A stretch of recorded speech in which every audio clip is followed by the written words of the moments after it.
Tapi kan sekarang kan udah masuk tahun 2019 nih.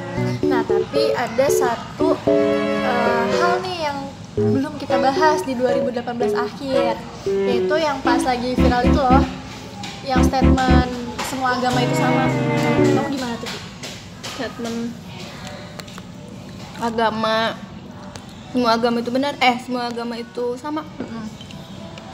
Kalau sama, coba deh yang bilang suruh pindah agama, mau nggak? Enggak, maksudnya gini. Jadi sebenarnya kalau misalnya dibilangnya semua agama sama-sama mengajarkan kebaikan, nah itu setuju. Aku setuju juga. Tapi kalau misalnya semua agama itu sama, ya aku nggak setuju juga sih. Karena kalau misalnya sama, ya buat apa dia? Buat apa milih Islam gitu kan? Pasti kan sesuatu yang dipilih ada alasannya. Ada alasannya ya kan. Kalau misalnya sama, kenapa harus milih gitu? Karena kan agama bukan soal selera ya kan. Agama yang diridhoi Allah kan Islam, benar nggak? Aku sih pernah dengar gitu.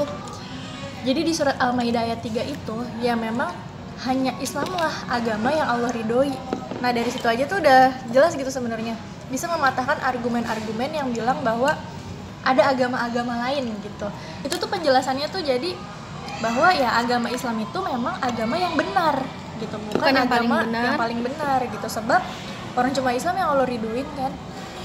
Jadi kalau misalnya bilang ada agama lain yang benar selain Islam, ya berarti itu sama aja kita mengakui ada Tuhan lain yang benar. Gitu, selain Allah. Cuma kenapa kita milih Islam, kenapa kita milih nyembahnya Allah ya, itu selera, kan gak gitu ya. Betul. Dan setahu aku juga sih ya, hanya Islam sih yang mempunyai aturan yang kafah ya, dari bangun tidur sampai ke tidur lagi, kamar mandi dan semuanya. Lu tahu aku juga pernah ditanya tapi aku nggak bisa jawab. Apaan tuh? Dia nanya gini, bukankah semua agama itu benar? Kalau misalnya hanya Islam yang benar, kenapa ada yang dilahirkan di Kristen terus di yang selain Islam gitu? Berarti kalau misalnya ditakdirkan di agama selain Islam, berarti Allah jahat. Itu gimana menurut kamu? Menurut aku sih ya kita lahir dari mana, kita lahir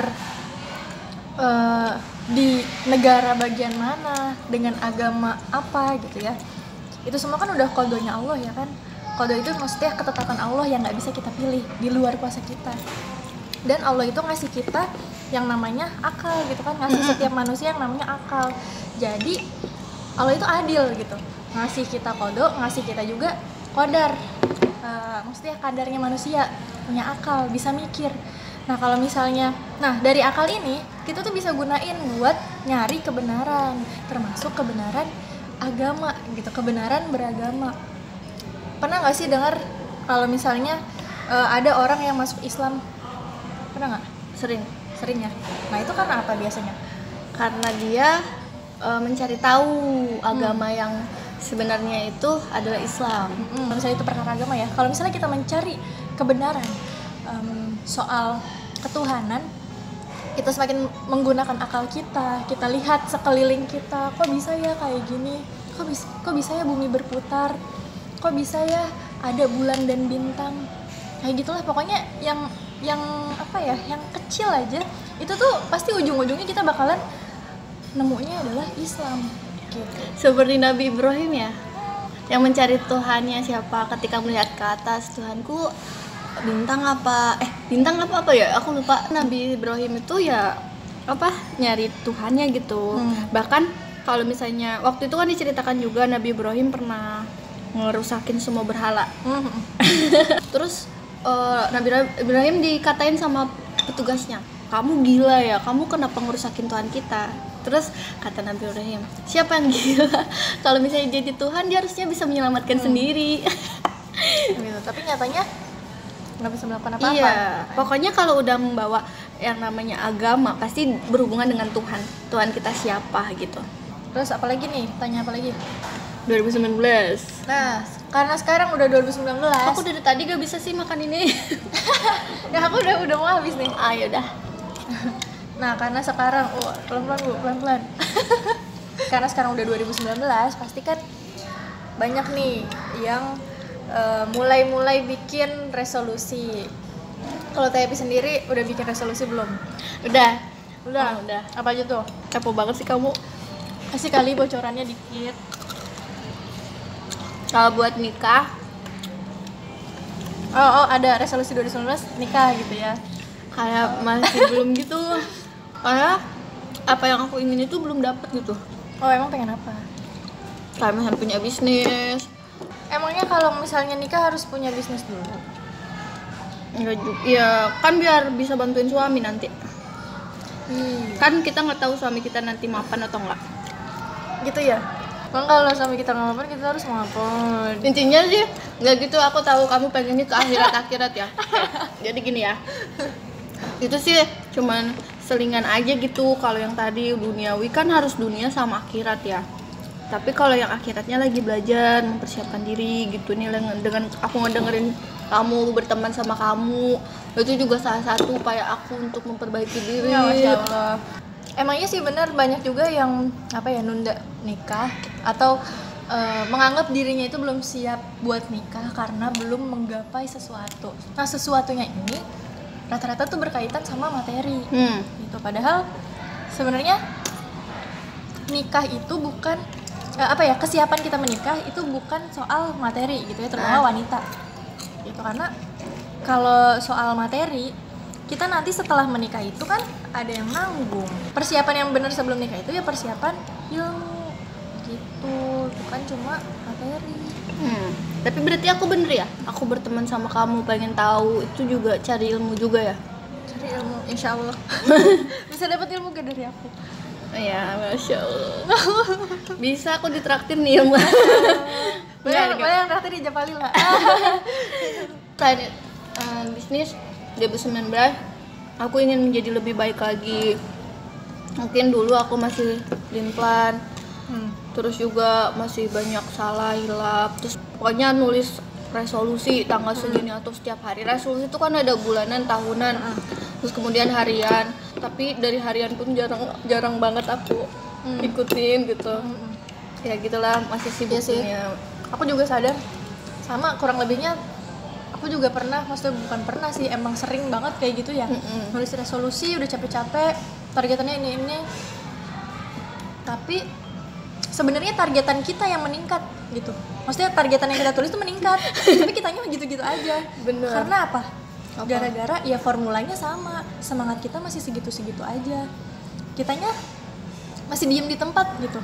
Tapi kita udah berani menstandarkan target kita sekian. Tapi kitanya masih diem aja. Gitu. Makanya di 2019 kayaknya takut deh ngelihat resolusi-resolusi kita. Makanya aku belum nulis, tapi ada dalam hati tuh ini ya. Aku malu soalnya actionnya kurang. Gitu. Coba nggak apa-apa. Karena biar gimana pun kita itu kan harus berubah. Kita harus memotivasi diri kita yaitu dengan tulisan-tulisan kita, ya kan? Ngelihat tulisan kita jadi semangat bener. ya. Kalau kamu resolusinya apa? Resolusinya sebenarnya ya pastinya pengen jadi orang yang lebih baik lagi. Amalan-amalannya itu meningkat gitu ya, karena jangan sampai bertambahnya usia kita tapi amalan kita justru maksudnya kalah gitu sama usia kita. Iya betul. Aku sebenarnya jujur takut gitu loh, bukan takut, khawatir gitu ya sama diri aku sendiri. Ketika pergantian tahun itu kan artinya kita semakin lama tuh ya hidup di dunia, semakin lama juga kita ya ngelakuin dosa lah, ngelakuin pahala. Nah yang aku takutin tuh ternyata lebih banyak hal-hal maksiat yang aku lakuin daripada pahala aku gitu. Dan ya itu yang paling bikin aku termotivasi sih, ya pingin mati dalam keadaan husnul khatimah. Kalau untuk ganti status yang pasti ya pingin sih gitu, cuma ya itu mah terserah Allah aja gitu, ikhtiar kita kan sekarang ya tadi yang masih memperbaiki diri gitu. Kalau misalnya 2019 belum bisa menyatakan diri aku udah siap gitu. Kalau 2019, kalau tahun depan nggak tahu deh. Tunggu saja nanti. Kalau progres dakwah? Nah untuk gerak dakwah aku sendiri gitu ya, pribadi masih belum sempurna ya, belum sempurna gitu. Bahkan di online pun yang sebenarnya bisa kita manfaatkan kapan aja, tapi itu juga kadang miss di akun kita terutama ya. Perlu kepedulian yang tinggi sih gitu, karena nggak ada lagi, maksudnya kita hidup untuk apa sih kalau bukan untuk ibadah? Masa ya kita buat dakwah aja kita malas-malesan, kita sering gak ada waktu. Yang menghalangi kita untuk dakwah itu apa sebenarnya? Bisa jadi ya diri kita yang bermasalah gitu. Tapi kalau misalnya kita sengaja untuk nge-offline-in Instagram karena dia jadi pengen stalking yang lain gitu, gimana tuh?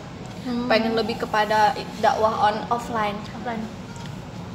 Sebenarnya masalah pakai atau nggak pakai Instagram itu pilihan gitu. Cuma di sini lihat lagi sih dari sisi kebermanfaatannya gitu. Dan kita tuh kan kita sendiri ya, kita tahu kapasitas kita tuh kayak gimana orangnya. Dari Instagram itu kita lihat lagi banyakan manfaat apa mudarat yang kita dapat gitu. Kalau misalnya memang niat kita hanya untuk menggunakan Instagram ya untuk dakwah juga, untuk cari pahala, insya Allah kita bisa menahan tuh ego kita, nafsu kita buat stalking yang nggak penting gitu. Tapi kalau misalnya memang kita belum mampu melakukan itu, maka ya uninstall Instagram ya itu nggak masalah gitu. Itu kan pilihan. Itu yang penting, apapun keputusan kita itu selalu mendekatkan kita sama Allah. Ketika orang hijrah dengan kafah, pasti dia itu nggak cuma hijrah bawa dirinya, tapi juga bawa karyanya, terus teman-teman sekelilingnya yang sama-sama berpengaruh gitu. Masya Allah. Intinya kita tetap berdakwah dimanapun kapanpun. 2019 tetap dakwah. Kasih banyak sudah makan sambil sharing-sharing. Sambil-sambil sering-sering ya kayak gini. Oke, siap.